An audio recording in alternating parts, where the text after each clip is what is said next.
Considering the climate in the NFL concerning domestic violence, Coach Tomlin felt the need to address James Harrison's DV arrest in 2008 when he was charged with simple assault and criminal mischief after a fight with his girlfriend. Harrison later apologized for the incident and the charges were dropped. So here's the landscape. Arrested, charged, or even if on appeal, see Greg Hardy, John Dwyer.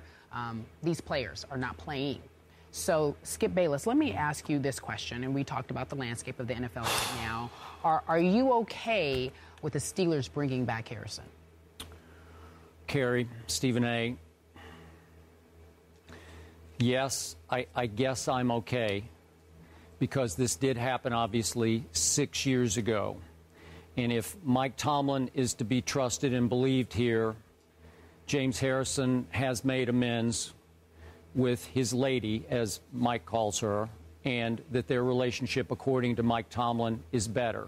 So I'm going to roll with the fact that the Pittsburgh Steelers, out of sheer desperation, brought James Harrison back out of retirement. But real quick, Stephen A., I got to go one other direction with you. Bear with me on this. This is what I wasn't okay with yesterday.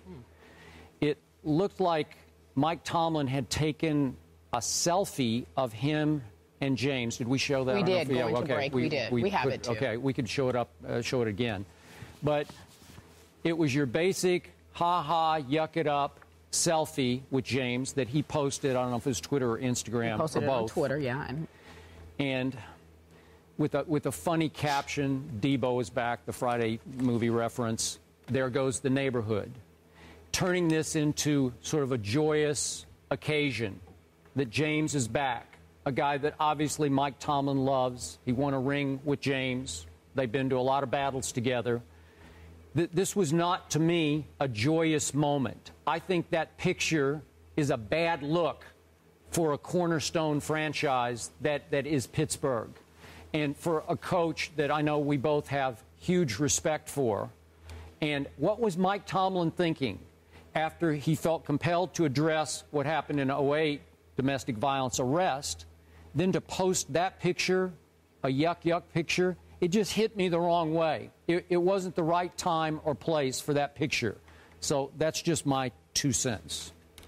You're entitled to your 2 cents. I'm entitled to mine, and I'm entitled to completely and totally disagree with you on that notion.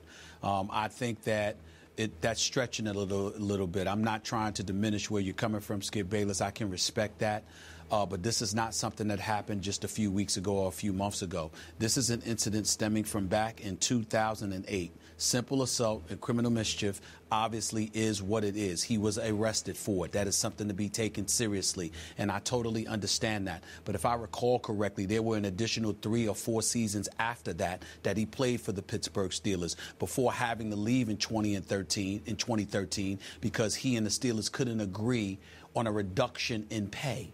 That's why he was gone. That's why he ended up in Cincinnati. That's why, combination of not really gelling in that 4-3 defense combined with being away for his kids, obviously that's going to be a demoralizing effect that it could have on anybody. That is the problem with James Harrison in recent memory. This incident that took place was back in 2008. The charges were ultimately dropped. And on top of it all, he played for years and years and years. America has to make up its mind. If you're going to be the land of second chances, then be the land of second chances. To sit here and to harken back, I understand the times that we're living in. I'm sensitive to that. And I'm sensitive to the heightened level of sensitivity that we all have because of Ray Rice, because of Ray McDonald, because of Greg Hardy, and on a different note, because of Adrian Peterson. But that's what they did now.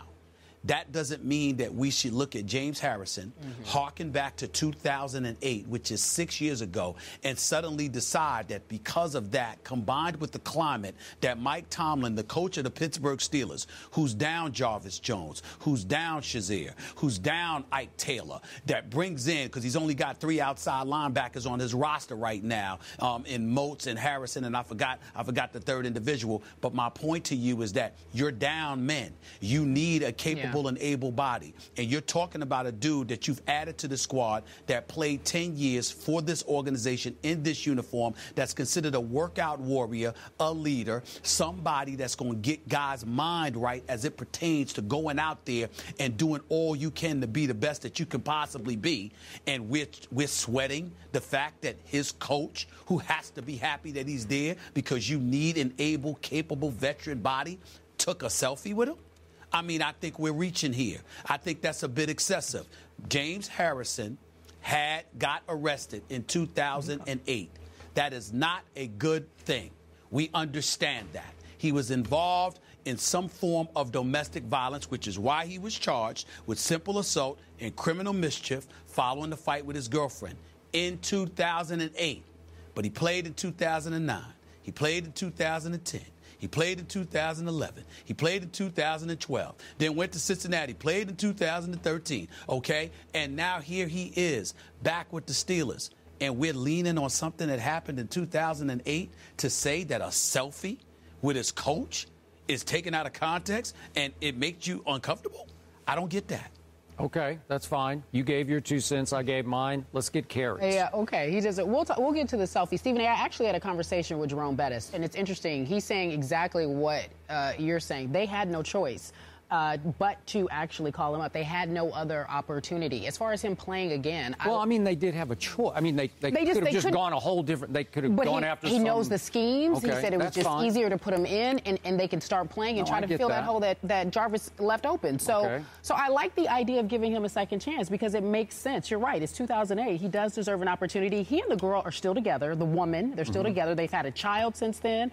The relationship seems to be on the mend. That was a second child. So I like the idea of giving him another opportunity. It doesn't make any sense to me. I'm okay with this move.